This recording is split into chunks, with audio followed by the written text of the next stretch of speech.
The sun had bled itself thin by the time Daenerys Targaryen's ragged Khalasar beheld the walls of Qarth, that fabled garden rising from the bones of the red waste like an emerald mirage.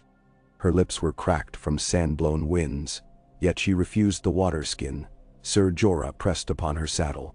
Thrones were not won by ease. She reminded herself. Viserys had moaned of thirst and died without a crown. She would drink after her people. The worm of pride coiled hot behind her breastplate. But she tempered it with a slow breath, schooling her silver hair beneath the linen hood. Khaleesi, mother, breaker of chains. These titles were seedlings, barely sprouted, and Qarth with its perfumed gates would decide whether they bloomed or withered.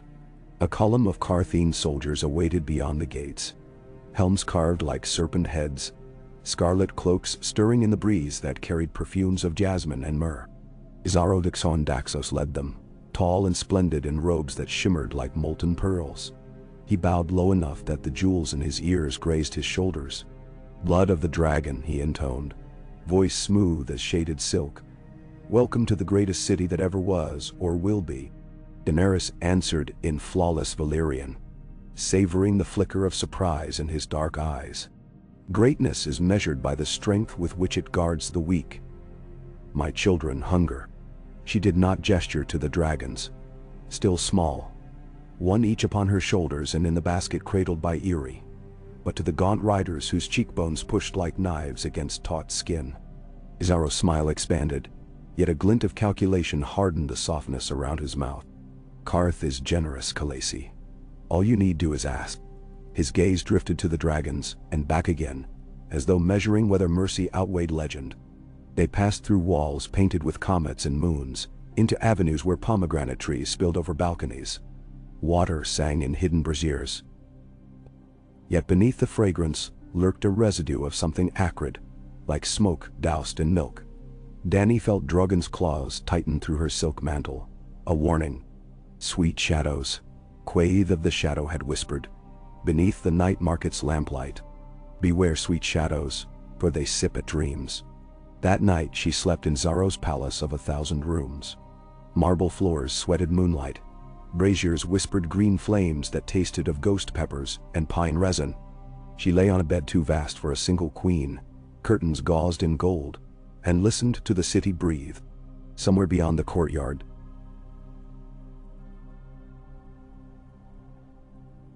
sleek figures laughed among orange trees, voices high and liquid. When she rose to bar the doors, the latch felt cool despite the heat. Jorah stirred on the divan outside her chamber, sword loose across his lap. His eyelids fluttered, and she saw the bruised shadows of tireless vigilance. "Rest, Jorah," she whispered. "I rest when you are safe." His voice rasped like iron scraped across stone. "I am safe," she lied, and tried to believe it. Days unfolded in opulent rhythms. Silken merchants lavished her Khalasar with figs and saffron rice. The pure-born, pale kings of the city invited her to the Hall of 1,000 Thrones. They listened to her plea for ships with faces carved like frozen masks, some yawning, others smiling too widely. They promised debate, deliberation, the weighing of possibilities. She saw only delay. Each sunset, her people feasted, yet she could not taste the food for dread. Her dragons grew restless. Drogon smoke singed the lacquered arcades. Viserion coiled around the brass lanterns of the menagerie, snapping at caged monkeys. Rhaegal shrieked into the night, wings thrumming against silk screens. The warlocks arrived then, as though drawn by the pitch of draconic cries. They came in pairs, lips blue as winter roses, eyes the color of storm tides under midnight moons.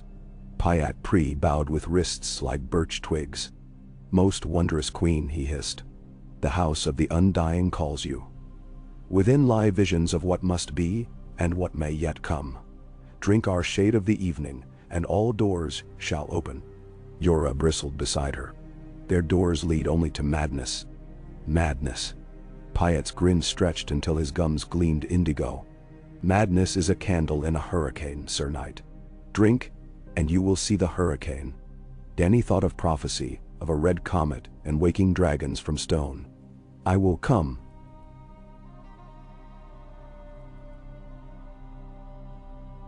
She said, though bile churned in her throat. That night, Qarth appeared upon her balcony, masked in red lacquer lacquered with tears of starlight. They have scented your flame, child of 3. Her voice was the hush of distant surf.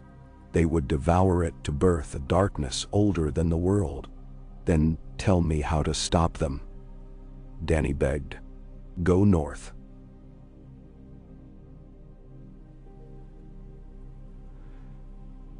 Go farther than any map, farther than memory. Leave this city on wings unseen. Cryptic words, yet she treasured them as a sparrow hoards crumbs. She gathered her blood riders, but betrayal walked faster than resolve. The gates closed before dawn. Xaro Dixon Daxos awaited in her courtyard, draped in mourning white. The pureborn have rescinded their hospitality, he said, voice flat.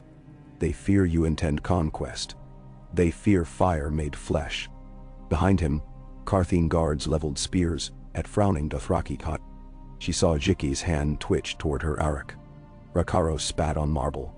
Are you proud? Dany demanded. You invite a guest to sup, then bar the door when she seeks to leave. I keep you safe, Xaro replied. The warlocks prowl. They whisper of burning palaces and children screaming.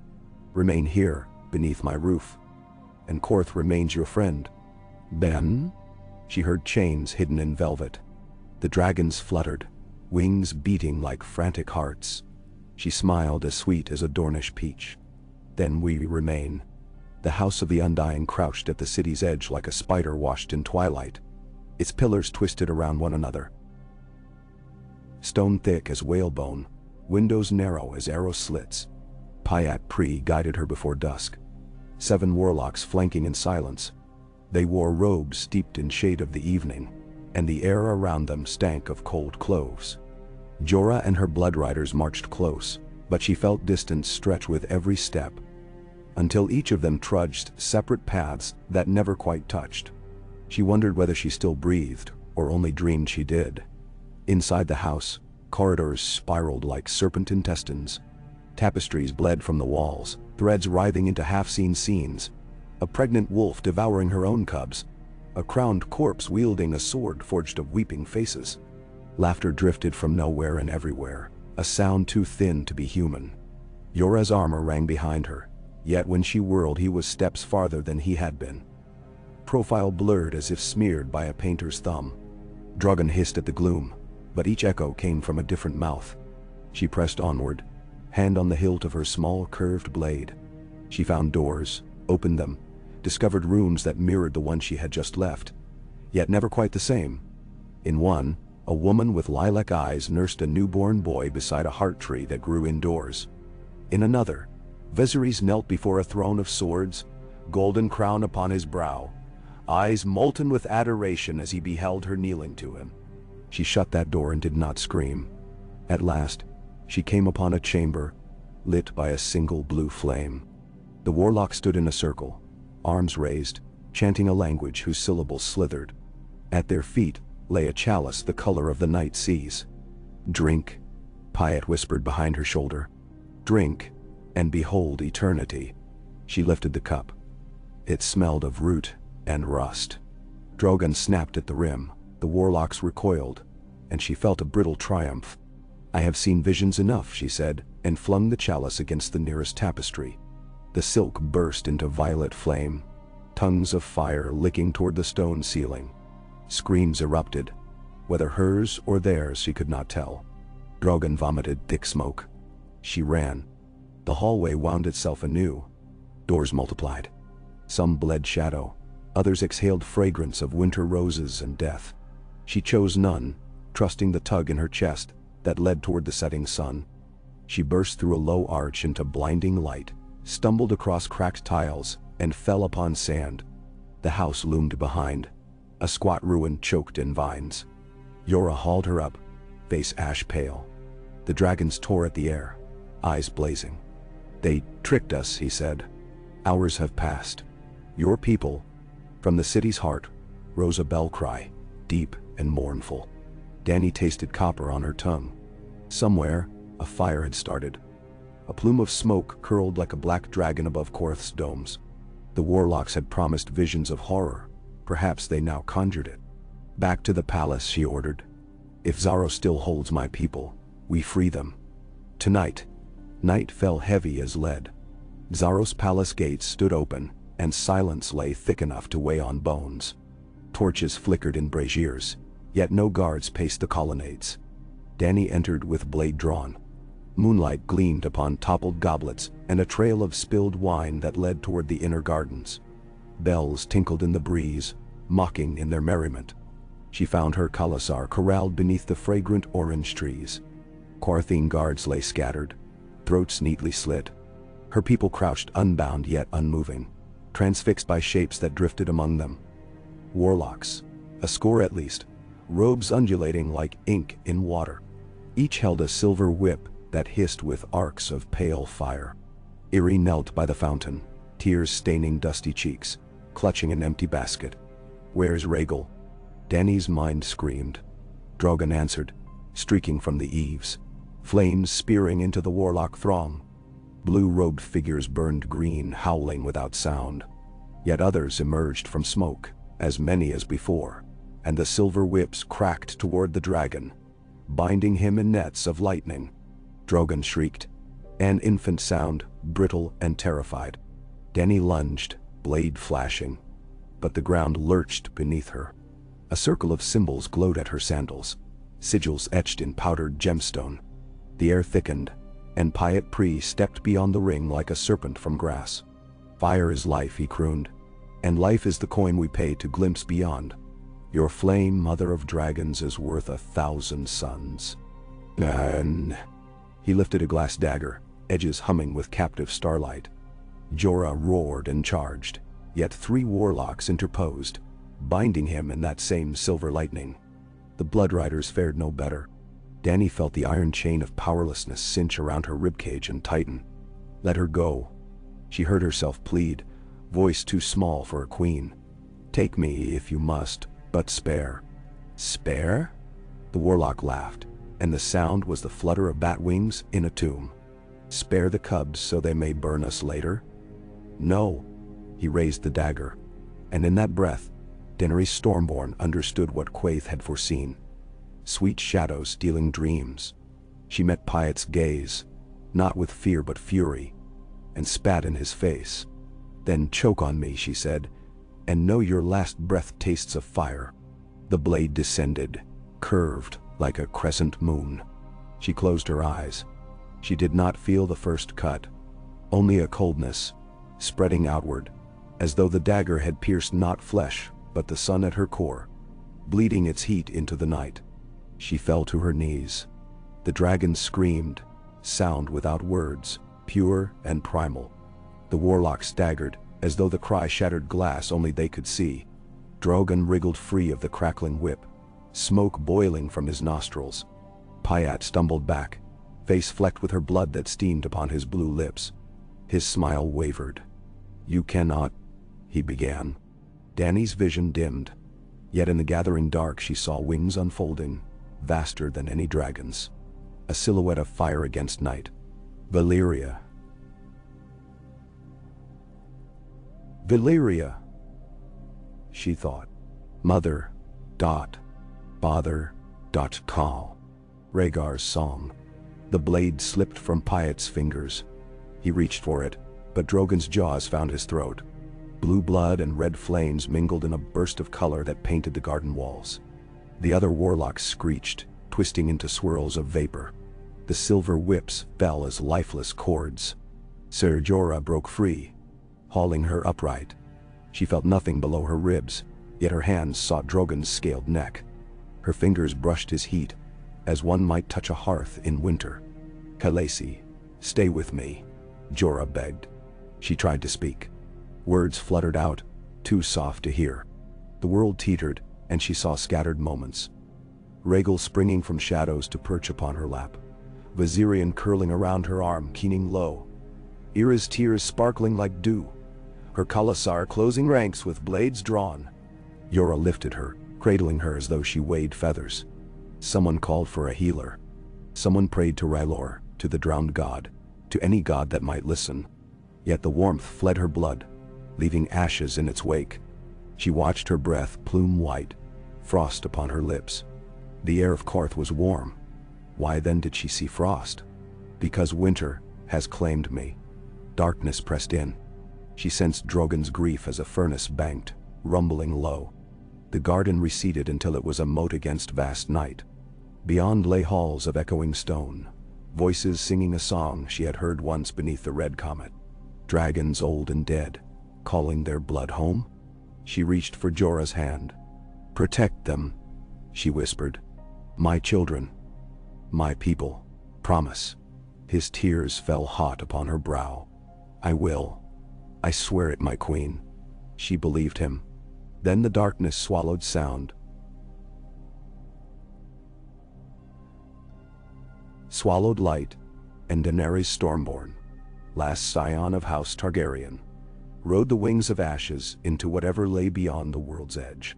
Some said the warlocks melted into salt statues that night, forever frozen in horror of the flame they had tried to bind. Some claimed Qarth awoke to find a black dragon perched upon the palace of dust, howling for a mother who would never answer. Others whispered the dragons grew in anguish, hollow-eyed and mad, setting the city alight before vanishing west across the sea. Qarth's merchants warped the tale to sell silk and sorrow. Yet all agreed on one truth. A queen had died, and the world shifted in her passing. On the shores of Slaver's Bay, masters clinked cups, ignorant of the storm rushing toward them. In Westeros, a boy king preened upon an iron chair, never dreaming that the song of ice and fire had lost its fire, and thus turned to ice alone.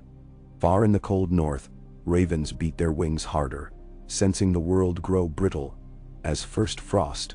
And in the ruins of a burned garden, 3 dragons mourned beneath a broken moon, their cries echoing across the sky like thunder promising tempest. The mother was gone, yet her children had learned to hate. The garden's embers smoldered long into the night, painting the sky in dull, ember-red streaks that stung the eyes and carried the smell of burnt orange blossoms as far as the moon pool. Dawn found Jorah Mormont kneeling in soot, his greaves blackened, the queen's cooling blood flaking like rust on his gauntlets. No funeral pyre burned, for there was no time to gather wood, nor the will to watch her melt away to ash while the enemy yet breathed. Instead he wrapped her in the crimson cloak Rakharo had once draped across her palanquin, tucked her silver-gold hair beneath the hood, and carried her through marble corridors echoing with hollow silence. The dragons tracked him, simmering. Rhaegal stalked on talons that left scars in the tiles. Viserion slithered behind like pale lightning, and Drogon shadowed them all, wings half unfurled, breaths rumbling hot as smith fires. Past perfumed fountains and toppled lanterns they trudged until the palace opened onto a roofless colonnade. There, beneath a waning moon gone pale with dawnlight, Jorah laid the little bundle upon the white stone. Frost had touched the marble overnight, an impossibility in Qarth's sultry clime, yet every breath puffed white. Some sorcery lingered. He glanced at the dragons, at the riders and handmaids forming a weary ring of steel around their fallen queen. He tried to speak. Only a rasp emerged. Iri broke the hush with a rider's chant in rough Dothraki, a chant for fallen Khalasars and mothers swallowed by the night sky. Rakharo's voice joined, cracked and low, then Agos, then Kovaros. Jorah added the words he could recall, half butchering them, half choking on grief. He thought of the Bear of Mormont, keep carved into the great hall's rafters, of frosted pines on Bear Island, of songs sung by a hearth while sleet battered shutters. Yet here, thousands of leagues from home, he knelt before a dead dragon queen as 3 living dragons keened. They lifted narrow muzzles to a brightening sky, throats pulsing. Their cries coiled with the wind, raw, broken things that set pigeons flapping from distant minarets. When the chant ended, silence pressed like a millstone. Jaequi stepped forward bearing a simple bronze bowl, water shimmering. Quaithe had left it without a word at dawn, along with a small clay vial the color of amethyst. Now she was gone, vanished into the waking haze. Jorah lifted the vial. Shade of the evening, thick and inky, clung to the sides. He recalled Daenerys flinging such a draught at the tapestry, and wondered whether the potion might hold a spark of her in its depths. Foolishness. Yet he could not bring himself to pour it away. He reached instead for a jar of unguent, salt, myrrh, crushed lotus, and anointed the queen's brow. Cheeks, lips. The smell of resin clung to his fingers. Rakaro laid a single arak across her chest. Irri slipped a ringlet of her own hair beneath Daenerys' folded hands. One by one they left small tokens. A carved dragonbone comb, a scarred braid bead, the blunt tip of a broken spear. Even Xaro John Daxos crept forth. Silk slippers whispering. And placed beside her, a single teardrop-shaped pearl. His eyes were hollow, his voice softer than before. I offered her a plague of luxuries and she would not be caged. And so the city poisons itself with her loss. He looked at Jorah as though begging absolution, but the knight had none to give. Where are the pureborn? Jorah asked, rage stirring beneath his grief. Where is the 13? Will none answer for this? Some are dead, others fled at the first hint of smoke. Yarrow's shoulders slumped. The warlocks delivered fear enough that night. Qarth quakes upon its own shadow now. Alliances dissolve quicker than sand in the tide. I fear you are watched by every guild and garden. Let them watch, Jorah growled. But the ruby on his chest felt too heavy. We will be gone before their spies finish sharpening their knives. And where will you go? The desert behind you, the sea before, slavers on every shore. Somewhere she might have gone. Jorah glanced at the dragons. East perhaps, Ashai-et, or north across the straits to Pentos. Somewhere beyond Qarth's reach. No. Xaro opened his mouth to caution him, then flinched as Drogon stepped between them. Claws screeching on marble, black wings eclipsing the sun's first true rays. The merchant swallowed hard, retreated 3 paces, and composed himself. Jorah bound Daenerys in a silken shroud, and slung her across a crude litter of poles tied with curtain cords. No one spoke when he ordered Rakaro to fetch horses and prepare what remained of their wagons. No one questioned when he divided tasks or barked for haste. He wore the mantle of command like a garment he had always owned. If he felt unworthy of it, he buried the ache beneath layers of duty. They departed through the eastern gate at mid-morning, a ragged procession of riders, freedmen, and bruised dreams. Over 50 of the Khalasar had perished in the Garden Massacre. Another score lay dying of burns that glowed sickly blue. Still they followed, for what else remained? Behind them, Qarth's lacquered gates shut with a groan that echoed off pink stone walls. No guard challenged their flight. The undead hush within the city's avenues seemed to warn mortals from meddling. Even the shadowbinders who strode the markets at dusk gave the departing caravan wide berth. Drogon soared high overhead, a ragged arc of darkness against cloudless sky. Rhaegal and Viserion glided lower, restless, snapping at gulls skimming the shore. Each dragon bore a harness Irri had fashioned from silk sashes and curtain cords, though the leather buckles cut sores beneath the scales. Every few miles Jorah called a halt to rest the wounded, fill skins at stream beds, rearrange burdens. Each time he checked the litter, half fearing Daenerys might vanish or wake or crumble to dust. She did none, but breeze stirred silver strands at the edge of her hood, and once he thought he heard her sigh. The sound proved to be Rakaro's mare snorting in the heat. They skirted a brackish marshlands where reeds hissed like serpents. Beyond rose the sinewed ridges of the bones, their jagged faces shimmering white. Jorah aimed instead for the Jade Gates, a smaller pass seldom patrolled, hoping to slip through rocky gullies toward the summer sea. By night, they camped between tumbled stones crusted in salt spray. Torches banished for fear of drawing Qarthine pursuit. Fires revealed them. The dragons provided enough heat. On the 3rd midnight, while a sliver moon grazed the horizon, an arrow hissed from darkness and clattered off Jorah's breastplate. A second embedded itself in the sand near Rakaro's foot. The Dothraki sprang up in silence, forming a half circle before the queen's litter. Jorah saw shadows moving beyond the dunes. 3, 4, perhaps a dozen. He drew Longclaw, moonlight sliding down Valyrian ripples. "Who creeps at a queen's grave?" he called in the common tongue. Then in mangled Qarthine. No answer. Viserion screeched and spat a ribbon of pale flame that rolled across the nearest dune. Screams followed. High, panicked. Shapes scattered. One toppled over the ridge, ablaze. Rhaegal pounced, talons hemming the others toward Drogon's descending shadow. Drogon struck like a falling boulder, jaws snapping. Bones cracked. The scent of roasted flesh joined brine on the wind. When silence returned, only blackened corpses marked the sand. Cut purses perhaps, or warlock thralls sent to snatch dragon and queen. Jorah watched the largest corpse smolder, shoulders shaking. Not with fear. Battle was breath to him. But with the realization that the dragons would draw enemies like corpses, drew carrion. Without Daenerys' hand to temper them, what bridles could bind such fury? Drogon nudged him. Charcoal scales hot enough to singe hair.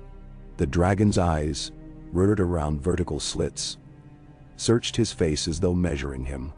For an instant, Jorah considered whether Drogon mourned or merely guarded a food source. His mind rejected the thought. The dragon's pain felt palpable, a grief he understood despite the gulf of scale and fire between them. At sunrise, they discovered the sea, a silver plain stretching beyond chalk cliffs. Hazy silhouettes of ships bobbed far to the south, smudges against the horizon. One might be ridden down if they could gain a suitable vessel and give chase. Yet Jorah knew no captain would welcome riders bearing dragons without coin. Instead, he turned west along the coast, hoping to find villages where grains grew in thin terraces and fishermen bartered in salt. They followed goat tracks down goat paths until the cliffs gentled into steep dunes. There, amid tattered fishing nets and crude huts of driftwood, the Khalasar found a hamlet abandoned. Nets dangled empty. Hearth pits lay cold. Only gulls claimed the pier, shrieking. Casks of sour beer remained, sacks of spoiled millet. Rakharo surmised the townsfolk fled at word of dragons bellowing overhead. Perhaps warlock terror had scuttled outward in ripples. Whatever the cause, the huts offered shelter. Jorah posted guards, then with Yrra's quiet aid washed the queen's body in seawater and wrapped her anew in untouched white cloth cut from sails they scavenged. The foam left salt crystals on her lashes that glittered like tiny diamonds. In quiet hours before dawn, Jorah climbed a grassy promontory overlooking the cove. Drogon crouched beside him, wings folded tight. The knight sank to his knees beside the dragon, the wind tugging his cloak like a mother rousing a child.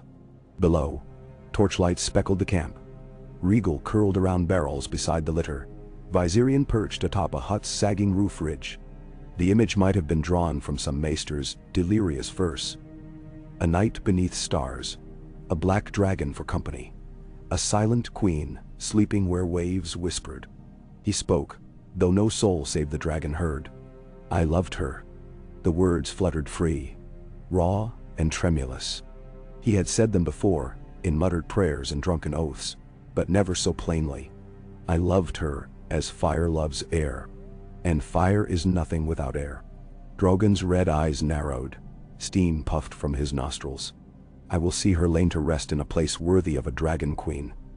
Then I will keep my vow. Her children will not perish here." Drogon shifted, shoulders hunching as though acknowledging the pact. 2 mornings later, a patrol of traders crested the eastern dunes, flying pennants of the Qarthine Spicer Guild. A half-dozen camelry, cloaks dyed saffron, led by a woman astride an ivory palanquin seat strapped atop an elephant calf. Jorah rode to parley alone, bannerless, helm under his arm. Longclaw sheathed. The traders halted 50 yards away, and their leader, a sharp-featured matron with emerald rings on each knuckle, raised a horn eyeglass. "You are the exiled knight," she called in Valyrian. "And those are dragons." "I am Sir Jorah Mormont of Bear Island," he answered. "We seek a ship, food, cloth. We seek our profits," the woman replied. "Qarth wants your heads, the warlocks want your hearts, and the pureborn will pay weight in jade for either." Her gaze lingered on Drogon's distant silhouette. Yet coin won from warlocks often turns to dust by dawn. I will barter instead.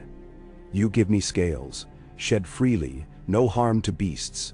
I give you salt cod, water, canvas, and directions to a bay of size smuggler who owes me favors. She gestured to barrels behind her. Enough to see you to Slaver's Bay. Jorah considered. You will keep silent on our heading? On my mother's bones, sir. He studied her traders, lean and sun-hardened, but more concerned with ledgers than lances. Agreed. They sealed with spit, and 4 shed scales pried from the brink of Drogon's wing where a molt had loosened them. The matron's fingers trembled as she accepted the black ovals, glossy as oil. She watched wistfully when they departed, as one might watch a departing caravan of gems.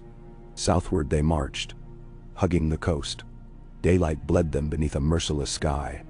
By night, they navigated by stars, or by the distant glow of unseen cities, burning incense and secrets. The dragons hunted seal and large fish.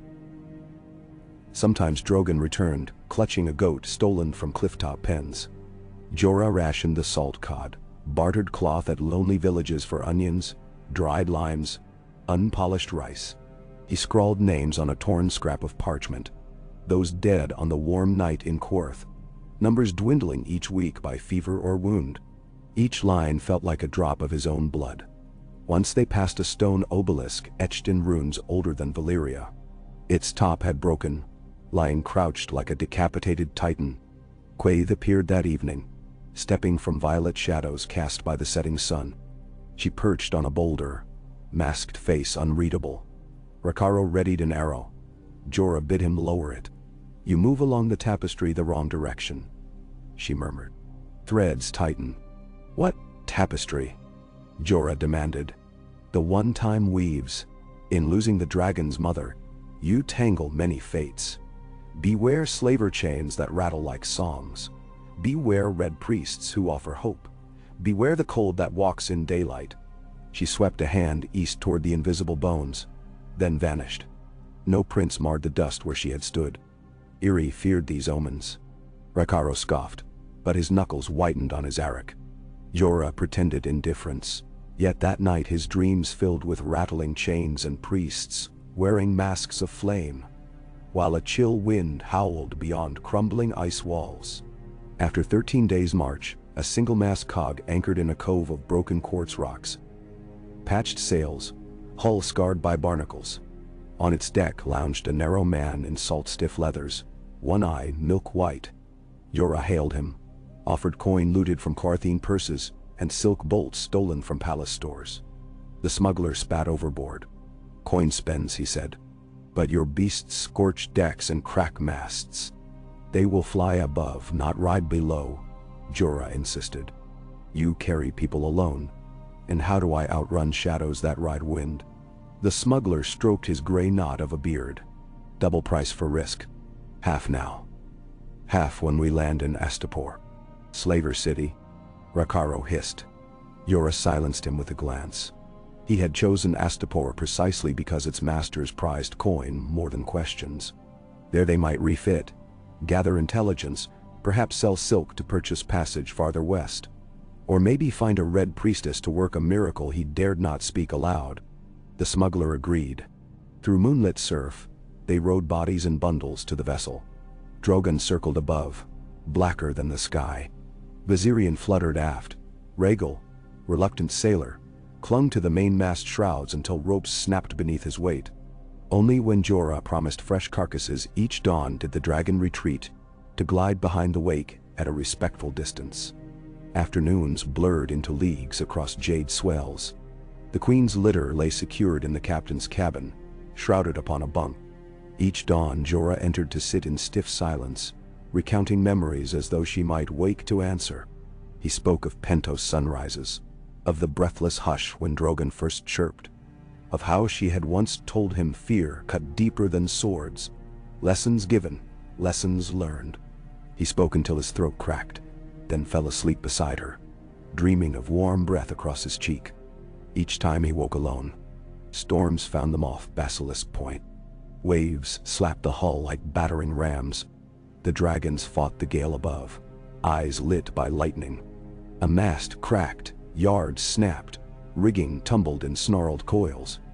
Jorah and the crew bailed night long while Rakaro lashed cloth across breached planks. At dawn, sea calmed, and they drifted through waters green as shattered glass. Schools of fish glittered below.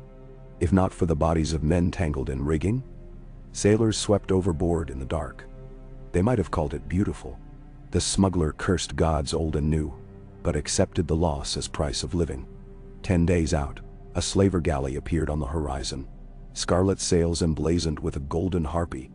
The cog's captain panicked. No papers legitimized his cargo. He swung east, but the galley's oars snaked like centipede legs, closing the distance. Jorah readied bows, counted 10 slaves upon the attacking deck, doubled with spears. He considered revealing the dragons. One gout of flame might scatter pursuers, but risked drawing yet stronger navies. He gambled instead on stealth. Night came moonless. The smuggler ordered lanterns darkened. The galley vanished from view, but wind faltered to a mule. Their cog drifted listless. In the dark hours, a dull thud tremored against hull boards. Grappling hooks biting. Shouts erupted. Iron feet thundered. Jorah sprinted from the cabin, long claw gleaming. He met the first boarder mid-deck and split him hip to breastbone. The second stabbed, but Rakaro's Arak took his arm. Daggers flashed like shooting stars. Somewhere a sailor screamed, then fell silent. A slaver lunged for the ladder to the captain's cabin. Jorah barreled through bodies, but feet slipped upon blood. The slaver kicked open the cabin door. Inside, Viserion waited. The pale dragon surged forward. Jaws unhinged, and exhaled a torrent of cream fire that washed the intruder clean of flesh. Bone clattered to planks already strobed with flame. Heat rolled across the deck. Boarders stumbled back, cloaks igniting. A shrill order sounded on the galley, and the harpy sailors dropped hooks, shoving hard to disengage. In panic they forgot oars. The galley yawed, collided broadside. Mast tangled with mast. Rhaegal seized the slaver's foresail in his fangs, ripping canvas. Drogon descended upon the aft castle, tail smashing the steering oar to splinters. Within breaths, the galley blazed. Those who leapt into sea found themselves pursued by fins. Blood-slick gloom churned with unseen sharks. The fight ended as sudden as it began. Flames licked half the cog's deck, but crew doused them with seawater slogged in buckets. The slaver ship sank in a hiss, dragged by molten ballast.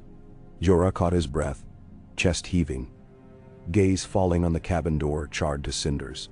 Through the gap he spied Daenerys' shroud still white, untouched beneath swirling smoke.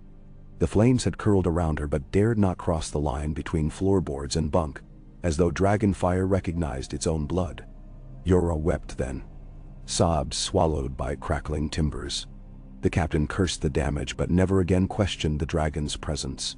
Scarred though the vessel was, it limped on, each dawn bringing Astapor closer. 3 daybreaks later, crimson walls crowned with harpy statues rose like blood-slick cliffs.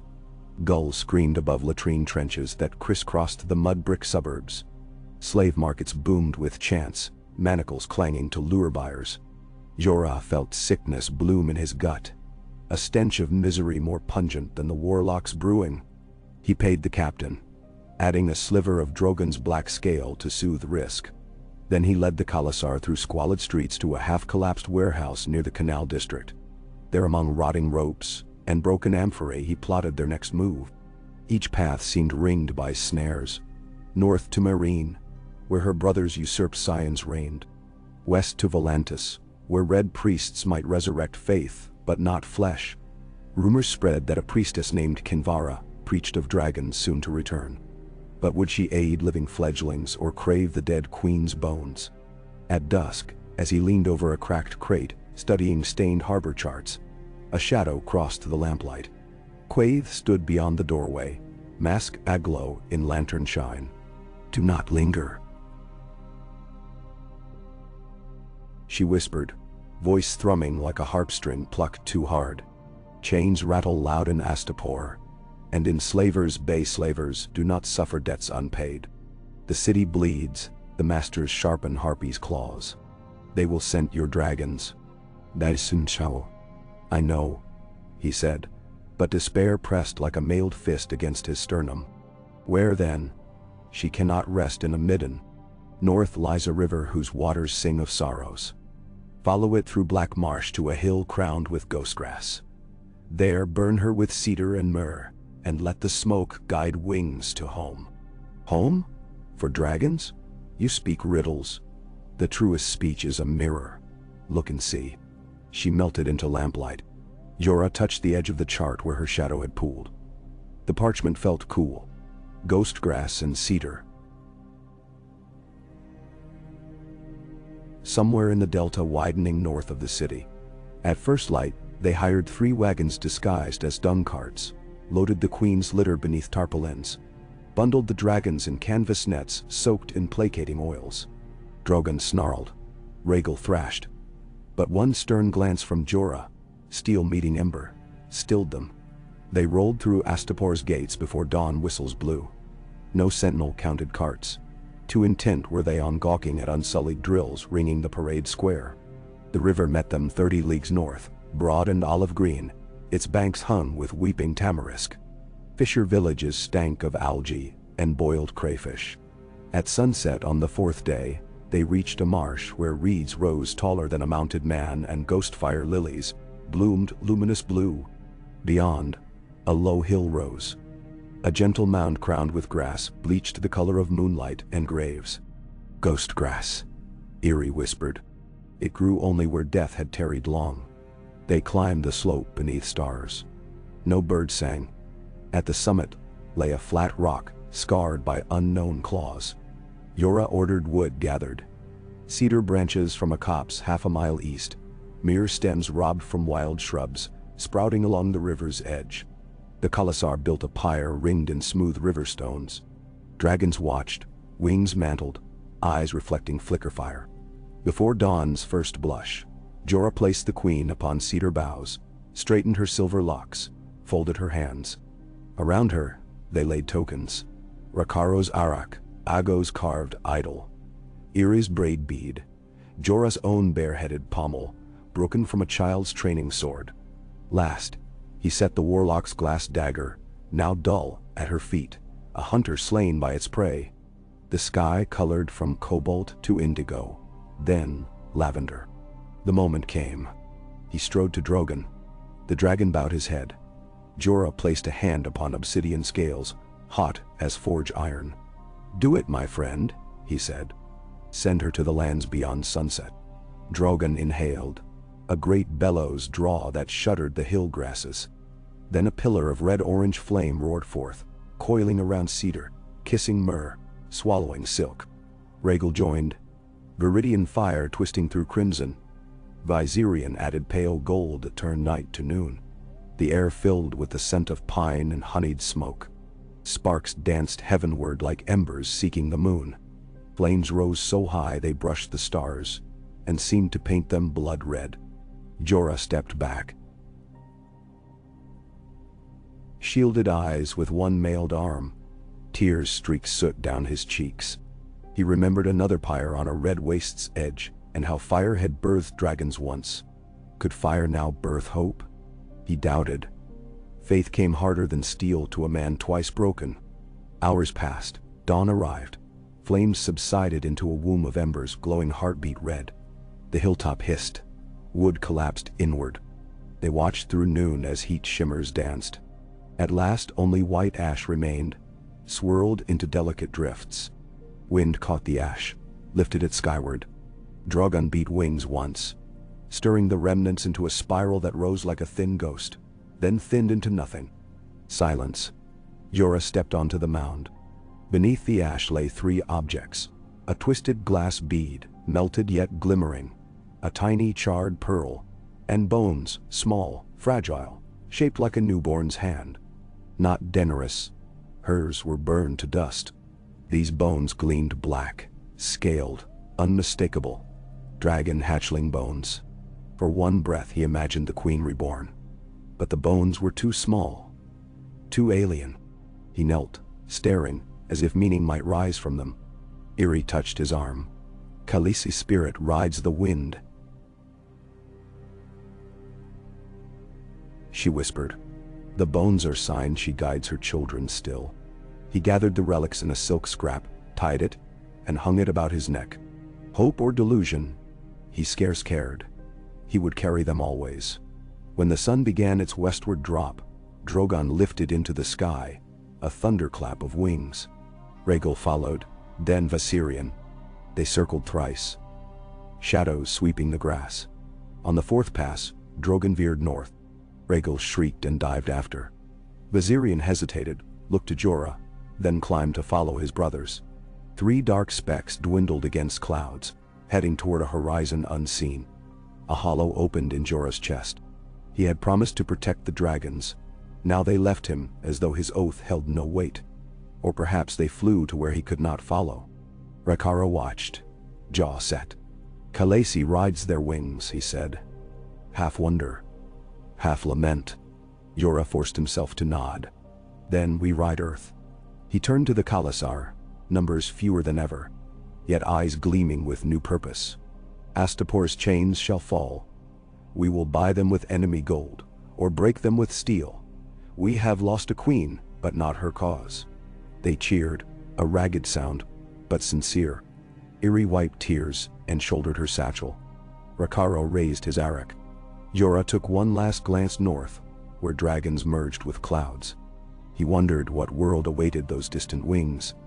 City kingdoms ripe for fire, ice bastions whispering tales of white shadows, forests deeper than maps dared guess. Wherever they flew, they carried her within their furnace hearts. He sheathed Longclaw, hoisted the relic pouch to his breast, and began the descent. Each step away from the pyre felt heavy, yet his spine straightened. Duty remained. Chains awaited to be shattered. And in his dreams, each night thereafter, wind rushed beneath scaled wings, carrying laughter like silver bells across summer skies. So the tale of Daenerys Stormborn did not end. It branched, carried in flame and ash, woven into distant weathers. A knight's footsteps, a Khalasar's song, 3 dragons in widening skies. All testaments that a queen slain in shadows could yet ignite the far corners of earth. And somewhere beyond mortal ken, embers stirred, whispering of futures not yet written, of coins yet minted in fire, of songs the world would one day sing of the mother who was taken, and the children who would return. Ka. Night gowned itself in rust-red haze, where the river widened into a swamp of mirrors, each pool reflecting crooked starlight that trembled with every frog's croak.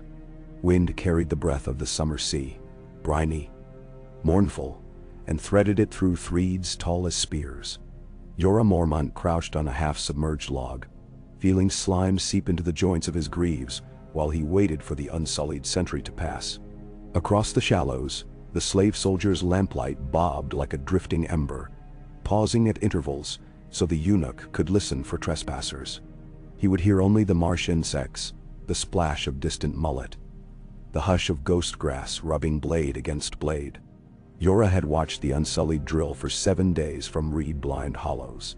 He had counted 16 cohorts, each 1,000 strong, yet barely 100 patrolled the eastern perimeter where the fetid river spilled into bog. Masters trusted the swamp to keep intruders at bay. No sane man tried to breach Astapor from the mire, not with leeches fat as thumbs and quicksand yawning beneath innocent moss. But Jorah had grown up on Bear Island's tidal flats, where every child learned to read mud like a map. He guided the Dothraki silently. Rakaro, Ago, Kovaro, each armed with arak and short yew bow. Behind them slithered Grey Worm, once an Unsullied himself, now deserter in all but name. The eunuch's shaved head gleamed damp.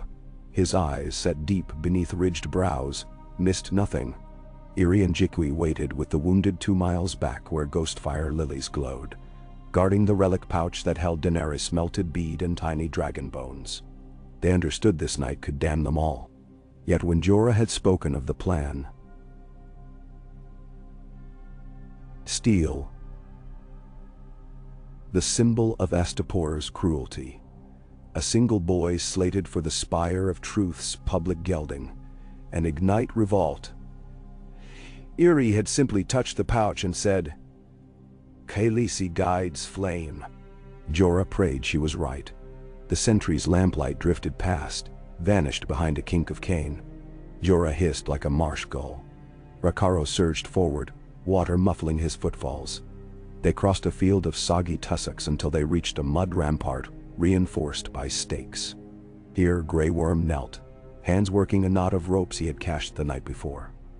2 lengths of braided horsehair, thin as eel but strong as iron wire. They looped the ropes to a brace of half-sunken pilings, then began to climb, using the stakes as rungs. Once atop the rampart, they hugged the earth, hearts hammering. Beyond stretched barracks of the Fighting Pit's Guard. Squat stone kennels lit by guttering braziers. Farther off, the spire of truth needled into the sky. White marble tower dazzling by day, ghost pale now. Slaves milled in torchlit squares herded by overseers in red cloaks. Through the din rose the high reedy chant of the Plaza of Punishment. A litany recited nightly as masters branded new captives. The stench of scorched flesh wafted on wind that tasted of ashes and bile. Jorah swallowed, remembering the day he had watched Daenerys' dragon scour Qarth's warlock. Fire cleansed quicker than hot irons. It also freed. Grey Worm led them along the shadowed edge of a barrack, where mule dung dried in piles. They paused beneath a lattice window and peered inside. A long hall lined with cots, each occupied by a child no older than 11, heads shaved, wrists shackled by thin chain. 20 boys slept, ignorant of dawn's promised mutilation. The youngest curled like a kitten around a rag doll. The oldest stared at the ceiling, lips moving in silent prayer. Jorah tapped Grey Worm's forearm. Signal for confirmation. Grey Worm nodded once. The plan called for 1 boy only, but Jorah's gut churned at leaving 19 to their fate. Duty first. Ignite revolt, or all would perish. He eased the wooden shutter, slid inside. Rakharo followed. They padded between cots, stepping over discarded sandals. The oldest boy noticed, eyes widening. Jorah pressed a finger to his lips, met the boy's gaze, then pointed to the smallest child asleep with Dal. The eldest hesitated, then dipped his head in understanding. A silent benediction. Grey Worm produced a loop of picklad steel, slid it into the little one's chain padlock, twisted until the mechanism clicked. The child stirred, blinking at sudden freedom. Jorah scooped him into his arms. Bones weighed less than Daenerys' melted bead. Terror trembled through the boy's limbs, but he bit it back like a soldier, already indoctrinated. They crept to the shutter. Suddenly, a whip crack pierced the night. A taskmaster outside. Too close. Footsteps crunched gravel. Voices barked in Kiskari. Grey Worm whispered, "Go." He pushed Jorah through the window, then Rakharo. As Jorah rolled into dew-slick weeds, Grey Worm remained inside, seizing a burning lantern from a low shelf. He smashed it against straw bedding. Flames whooshed upward, consuming the nearest cot. Children. Taskmasters pounded the door. Smoke billowed through shutters. Grey Worm vaulted out last, breathless. Unsullied horns blared. 3 blasts. Fire alarm? Bells clattered from the spire. Across the plaza men dashed with buckets. Jorah raced for the mud rampart, the boy clinging silent against his chest. Rakharo covered the rear, bow loosing 2 feathered shafts that felled a pursuing overseer. Behind them, flames licked the barrack roof. Sparks leapfrogged to haystacks. Chaos spread. Still, a full cohort drilled nearby. Spearmen pivoted like a single creature.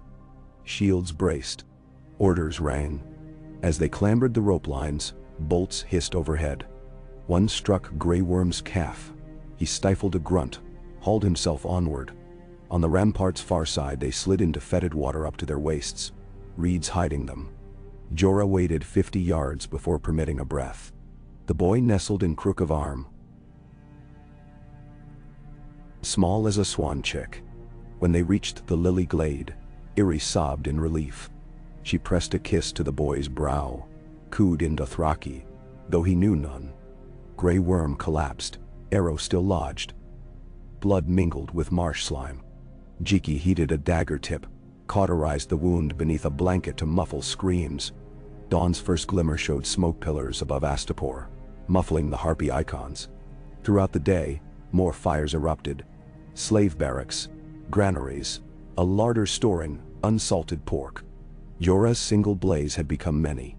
Freed children darted through alleys cutting ropes on grain barges, while disgruntled slaves seized chance to riot.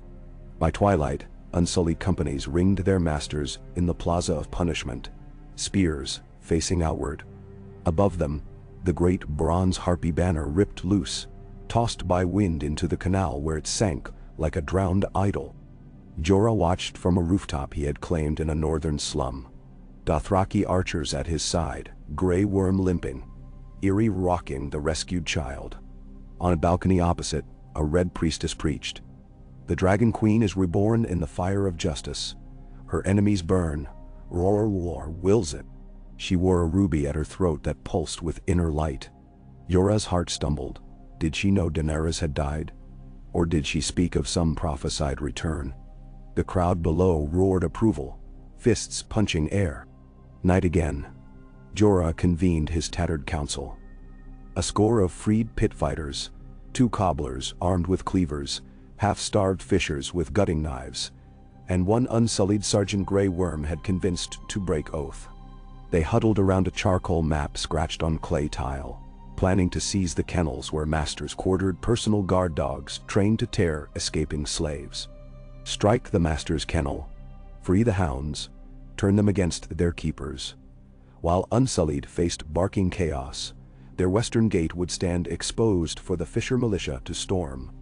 It was a mad plan, but zeal ignited hearts more than cold strategy. They voted aye. Before dawn they moved. Jorah crept through alleys where trash fires painted walls amber. He carried no shield, only Longclaw. Weight familiar. Memories of Daenerys' smile steadied his spine. He no longer believed he lived to see his home or wife whom he had shamed. Penance lay in steel and sweat now. The kennel squatted behind a low stone wall. 2 guards lounged at the gate, more intent on dice than duty. Rakaro's arrow stilled one. Grey Worm's javelin pinned the other's cloak to doorpost. They surged through, hacking chain locks. Mastiffs leapt forth, muzzles capped. Eerie sliced straps, releasing jaws. The beasts sniffed the air, caught scent of overseer gall, and charged down the lane baying. Kennel slaves followed, brandishing clubs. Elsewhere bells clanged. Unsullied ranks pivoted, uncertain whether to skewer hounds or the ragged mob pouring through a rent in the western wall where fishers toppled stones with pry bars. Jorah and Grey Worm drove straight into the plaza, cutting ropes that held 17 more child recruits awaiting castration. The children scattered. A master in plume helm shrieked orders. His gold filigree whip cracked, but no soldier obeyed. Longclaw took his wrist, cleaving clean, then sheathed in his gullet. Blood fountained. Another master fled toward the spire. Aggo's blade hamstrung him. The plaza filled with choking smoke and confusion. Above it all, the red priestess reappeared, standing upon a broken obelisk. She lifted arms, ruby blazing. Fire and blood deliverance, she cried. Flames burst along the rooftops behind her, though no torch touched them. The crowd roared again. Many believed the Dragon Queen's spirit walked among them. By dusk, Astapor's masters huddled in cellars or fled by sea. Unsullied commanders, seeing pay vanish, accepted Grey Worm's bargain, freedom in exchange for peace and a chance to choose their own names. Thousands of eunuch soldiers gathered beneath the twilight as Jorah climbed a cargo crate and addressed them. He invoked Daenerys Stormborn. Slain by sorcery, yet living on through their liberation. He spoke of tearing chains across Slaver's Bay, of marching north until no child feared the knife. Grey Worm translated into Valyrian stripped of courtly flourish, each syllable iron. The Unsullied lifted spears and clashed the shafts to shield rims in thunderous salute. That night, torches blazed upon the plaza. this time celebratory, not punitive. Slaves of 100 tongues shared bread, pilfered from lordly larders. Fishermen grilled eels, Dothraki brewed sour goat milk beer. A wandering bard plucked lute strings singing of moons and dragons. Jorah stood apart, weary eyes scanning sky for a shape his soul yearned to see. Drogon dividing clouds, perhaps, carrying her ash smoke memory. Stars blinked, silent. The red priestess approached, robe flowing like living coals. She was of middle years. Skin umber, hair a sheet of obsidian cascading down her back. Her ruby glimmered. "You forged a pyre on Ghostgrass Hill," she said. Accent musical. Ash rose, and in the flames I beheld a woman reborn of tears, her heart pierced by glass yet beating still. Jorah's breath stalled. "If you mock, I mock nothing. I am Jahara, the light's embrace." The Lord of Light showed me the dragon mother wreathed in dusk, but her path twists. Fire alone cannot claim her. There are magics in the world older than Arlor's and Krula. She studied him, eyes reflecting torch sparks. "Why do you think her dragons flew north, Sir Knight? They seek home or war. Men, they are bound to her blood. Where that blood stirs anew, they will return. In the far north of this world, beyond the Jade Sea, I saw in flame an ice that burns and a face half veiled in snow. The dragons wheel above it, confused, seeking warmth. If the queen is to live again, her spirit must be called before they devour her memory." The words struck like hammer on anvil. Nonsense, perhaps, yet each syllable resonated with marrow. "You claim she may live. I claim death is but a room with two doors. One opens forward, one back. Rarely can a soul find the latch alone." She brushed ash from his cloak as though dusting relic. "In Qarth's garden, a glass blade pierced her flesh. Glass born of shadow, ravenous for fire inside her. Such a death leaves a scar the world can follow. I can weave a gate, but I need dragon's blood obsidian, and the breath of a place where warmth collides with endless cold." Jorah pictured the boy in Ira's lap, his Dothraki blood mixing with tears, and knew he would cross Hellshore to save another child from pain. How much more would he do for his queen? Yet hope is a kind of madness. He gripped the melted glass bead beneath his tunic. "Tell me where." "North and east, to the city of Cathar buried beneath whispering snow. Where lion, goat, and great elk once did battle beneath long night skies. There lies door between living fire and dead ice. Bring dragons, shard of shade glass and blood." She looked to the rescued unsullied boy, now sleeping by a brazier. The blood of an innocent whose fate the queen has altered. Horror jackknifed Jorah's gut. "I will not spill the boy for sorcery. You misunderstand." Jahara knelt, brushing a curl from the child's brow. "Not his death, his life. His breath given freely. He is the seed of change she planted. That seed must be offered sunlight at the gate." Grey Worm approached, overhearing. "The boy belongs to none," he said. "He walks free alongside us." "Indeed," Jahara murmured. "Freedom is the sun. Bring him where day meets the night that never ends." Jorah felt world tilting. Liberator one moment, pawn in prophecy the next. Fury threatened, but remembered anguish cooled it. He had no map to Daenerys' return, only slivers of hope. And hope, the maester said, was eating raw onions, bitter until one swallowed, then strangely sweet. He clasped Jahara's forearm. "We will go." 3 days later, when Unsullied had chosen new names and Astapor's slave pens lay empty, Jorah led a host of 2,000 north along the Skahazadan River. Dothraki outriders, war dogs, freed pit fighters, fisher pikemen, unsullied in sand-blasted bronze. Sails captured by former galley slaves bore sigils hastily painted, a silver dragon rising from red tide. The rescued boy, whom Iri called Devano, rode in a covered wagon laden with cedar oil and obsidian shards chipped from volcanic reefs. Jahara traveled in a curtained litter, ever muttering prayers to dawn. They passed Meereen's toppled harpy, ignoring envoys who begged their swords for city squabbles. They skirted Yunkai where yellow priests cursed them. In each village word spread. Fire had freed Astapor, and more fires marched. Some joined. Some hid. The host swelled to 3,000 by the time they reached Lazar's peaceful hills, then shrank again when a flux fever started claiming those unaccustomed to colder nights. Near the river's source, grass gave way to cracked salt flats. Beyond rose mountains crowned in ice. Spurs of the bones, far thicker here. Jahara bade them build a palisade camp, while she scouted the paths in trance. Jorah used the delay to drill ranks, Unsullied pushing shields through knee-deep snow, Dothraki learning spear wall discipline. Nightly he studied star charts, seeking the pole star Jahara said pointed to Cathar's buried gate. Winter's breath thickened. Even the Northman in him shivered beneath bearskin. Yet banners did not droop. Men spoke in hushed voices of a new queen rising from frost like dawn over sea. Jorah dared not believe wholly, but each time he traced the melted bead, he felt pulse akin to heartbeat, threading heat into fingertip. One dawn, Drogon returned. He came as thunder, descending in swirls of snow that whirled to steam against his scales. Rhaegal and Viserion followed, wings straining. 3 dragons alighted on an iced plain beyond camp, their roars cracking silence. Men faltered, half in awe, half in dread. Jorah strode to meet them, cloak snapping. Drogon's eyes, molten pits, locked on the pouch, that bead perhaps singing its own note only dragons heard. Rhaegal sniffed Jorah's helm. Puffed mist.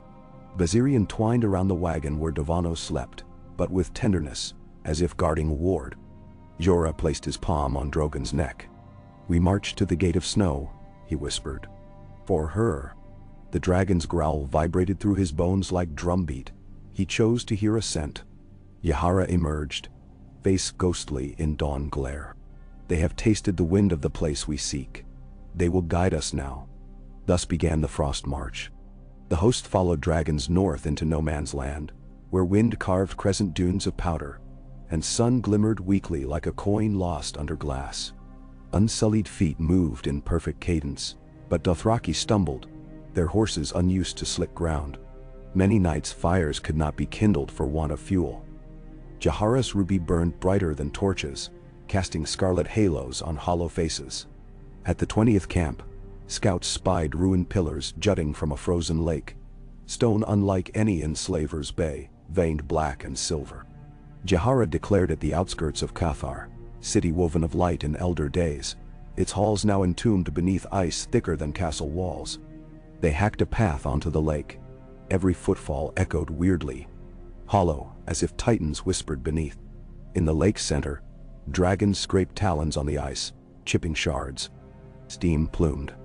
Drogon unleashed a river of flame that cut a molten groove. Ice cracked. Split. Peeled back to reveal a sinkhole swirling with mist, the color of moonstones.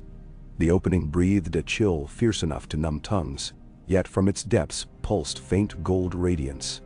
Jahara raised both arms. "Here the door stands. The living must speak the word, the innocent must laugh, the blood must command." She beckoned Davano, who eyed the hole with terror. Jorah knelt before him, heart steel and honey. "Remember the song Irri taught you?" He hummed a Dothraki lullaby.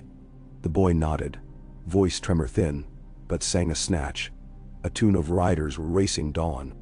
Wind swallowed the notes, then flung them back magnified, a choir of echoes. The mist thickened, swirling into shapes. A woman's silhouette, hair streaming like comet tail. Flames flickered across her contours, but beneath glimmered frost.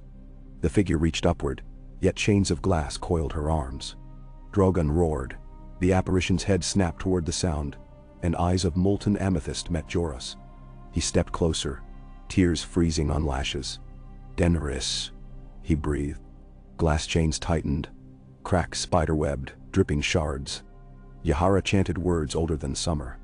She flung obsidian daggers into the vortex. They spun, carving glyphs in frost. Dragons spread wings, exhaled flame white hot. Fire collided with cold gale, birthing cyclone. Devano placed small hand on Jorah's spleen, as if steadying him. The boy's laughter, light and unafraid, joined the storm. Chains burst in shattering chorus. The Dragon Queen's shape solidified, flames hugging her like tattered cloak. She stumbled from the mist, bare feet hitting ice with a hiss. Flesh suffused with rose dawn. Her wound glowed briefly, then sealed without scar. She inhaled, first breath of second life, and coughed frost crystals. Jorah caught her before knees buckled. Heat rolled off her skin, yet she shivered. He wept openly. "You live," he said, though the words felt smaller than miracle. Her violet eyes wandered the horizon of ice, to dragons crouched in reverence, to unsullied kneeling ranks, to Rakaro's disbelieving grin, to Jahara's serene exhaustion. Last, she looked upon Devano, who smiled shyly. She knelt, pressing palm to his cheek. "Do I know you, little brave?" He shook head. She kissed his brow. "Now I do." Snowflakes spiraled, settling in silver hair. She rose, taller somehow. A queen not seeking crown, but already wearing dawn as diadem. Voice soft yet resonant. "Sir Jorah, what banner flies above us now?" "None yet, your grace." He wiped tears roughly. "Only the one we carry in hearts." "Then raise it." She faced her army. "I was stolen by shadows," she called, voice catching wind. "You lit the path back. Your chains are mine to break. Together we will burn every lock forged in fear." Spears struck shields, resonance echoing off icy pillars. Dragons trumpeted. Firelight danced in Daenerys' eyes as she lifted arms. "March with me, not to conquer for hate, to conquer for hope." In the distance, thunder growled. A warning or an omen? She smiled at it. "The world has grown cold in my absence. Let us bring the dawn." Jorah fell to one knee, not in despair, but devotion reborn. Snow melted where he knelt. Above, the dragons rose, carving spirals through clouds flushed pink by first sun. Their shadows braided over the army's upturned faces, knitting knight and eunuch, rider and priestess, child and freed slave into one tapestry. And under that dawning light, the queen who had died in a garden of perfumed treachery walked forward across ice that steamed beneath her feet. Every step forging a new verse in the saga of fire and blood, tempered now with the laughter of a living world, determined never again to kneel in chains.